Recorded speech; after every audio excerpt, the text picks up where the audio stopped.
mwachidule pali nkhani pano, so nkhani yonse ndiwerenga komano ndingo kupasana mwachidu mwasamalete. Pali nkhani Alexis Kamangira ndi Morton Bagaya, okay, atukwanana. Okay, nkhani yake ndikukhuza ndina madingo fana wali kuchapa kwambiri. Okay, Alexis Kamangira paja nayenso paja akusonkesa ndalama ngati timati GoFundMe, okay, akusonkesa ndalama zothana ndi katangale, okay.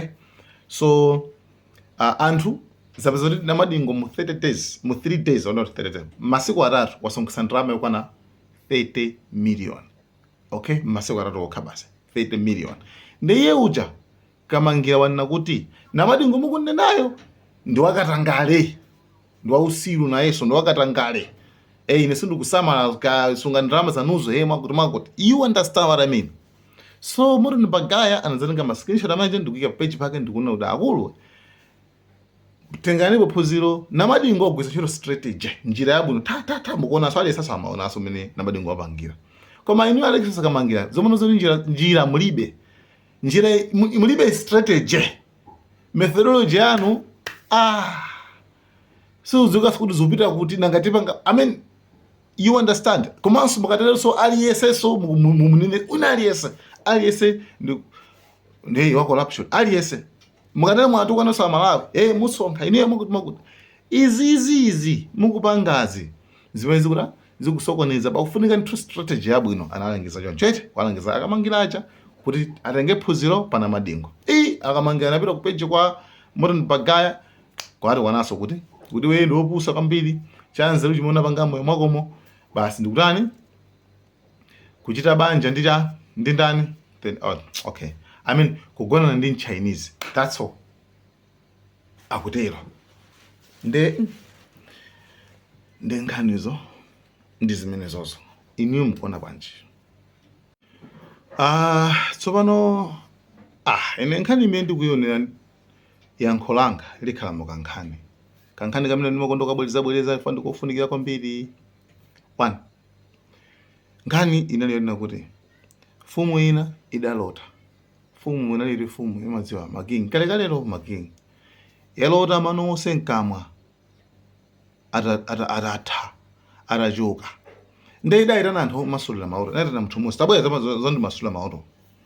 Nde anamuza kuti anamfurukuzira nkhani imene akhali kuti ndalota mano osatachoka. Ndipatse meaning interpretation, ndipatse thandauzo la mauto amene wawa. Munthu uja anangoti hakingi apa thandauzo lake ndina kuti inuyo azibulanu onse atapite onse adzamwalira, onse amwalira basi, onse sipazakhaso aliyese azibulanu onse adzamwalira. Okay, akingi anachita like anapsya mtima maoro amene usondeyati anayika mundenda anthu aja umasulira uja ayatasa umasuliraso ine tabwayani kuno tamasulira maoro awa nayeso anala masula maoro kuchoka kwa mano mkamwa zimathandauza kuti azibulanu onse adzamwalira onse pyu ngati anachoka onse ndoti onse adzamwalira ndithu kutsala nokha. Ye uja anati iweso ndiwopusa kwambiri umasulira bwanji, anamuyikaso mundendeso. Wina atamva nkhanicha kuti okay akuti afumu awirana atoka masulira mauto, koma iye anamva kale zoti akumamanga anthu amene amasulira mauto aja, I mean akapasa thandauzo akingi. Munthu uyu anauchenjera kwambiri, anangobwera nkwauza akingi kuti akingi ineyo mauto ano thandauzo lake ndalipeza. Ndipo ndi good news kwambiri, good news. Akingi good news ndiye ndiye munthu ananena kuti mauto athandauza kuti inuyo pamtundu panu ponse, okay, pamtundu panu ponse na munthu amene Mulungu anampasa kukhala ndi moyo wautali kwambiri kuposa wina aliyese kutundu kwanu ndi inuyo, moti inuyo muzakhala ndi moyo wautali kwambiri kuposa wina aliyese kutundu kwanu. That's a good news. Akingi ndasangasiro nazo kwambiri. Munthu yakumpasa magift, kumpasa mphaso kumapita. Koma makapanga cheki bwinobwino matanthauzo aja ndi amodzi, okay.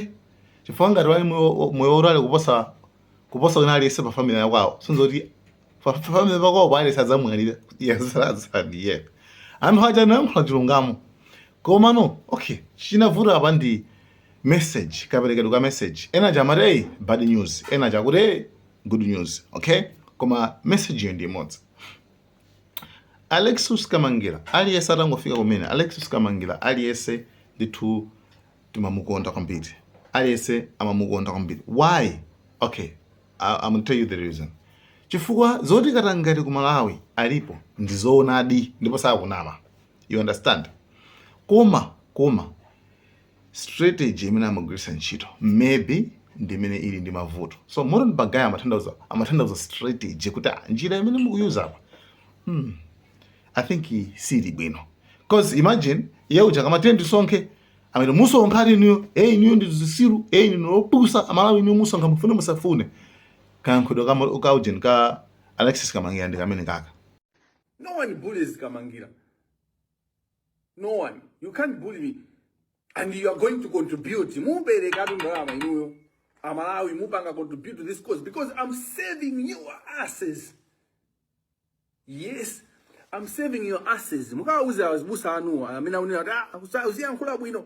I'm saving that pastor's ass. And to pusa in.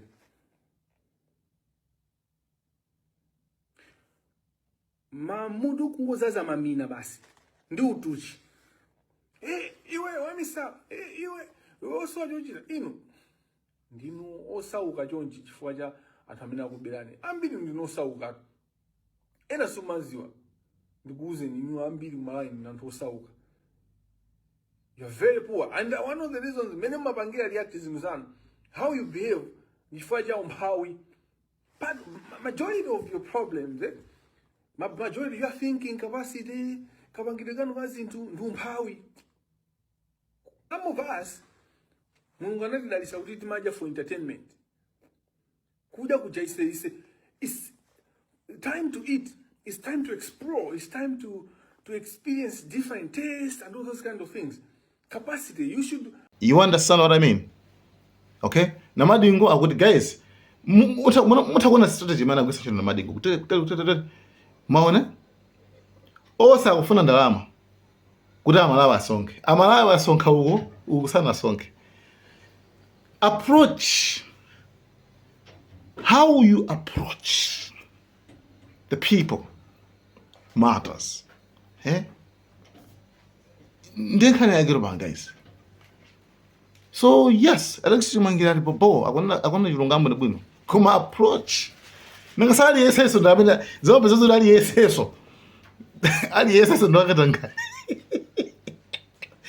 According to Alexis Kamangira unali yeseso ndakatanga. Kero okay, wagula gali moto. Wagula kazo gali moto. Katangale. Na madingo katangale.